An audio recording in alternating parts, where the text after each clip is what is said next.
I've been in situations in boardrooms where, you know, it's a classic, but I tell you what, it continues to happen. You know, you make a point, brilliant point if you ask me, and somehow, you know, it doesn't quite land in the middle of the table. So, you know, do I change my status? Do I change my voice? Do I stand up? And then, of course, you know, the man makes it further down the table and everybody goes, oh, you know, that's a genius kind of point, and nobody kind of sees that you made it. Is that because I don't have the most impactful voice or communication, or is that a style of gender?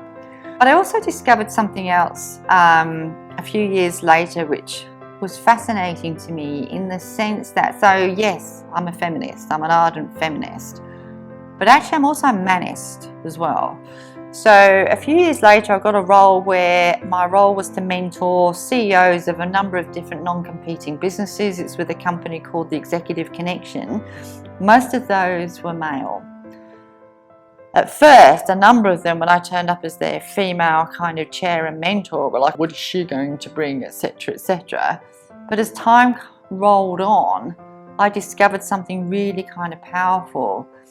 And it sounds simplistic, but actually there's a lot of men have a lot of issues that don't get voiced, that don't get articulated, and they should be. I've never encountered as much isolation.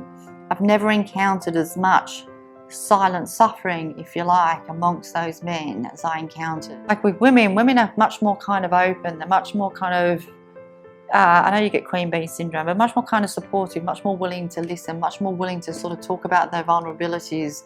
With a lot of the guys, not at all. And that just really kind of made me think about gender equality. We've got to look at it from both sides.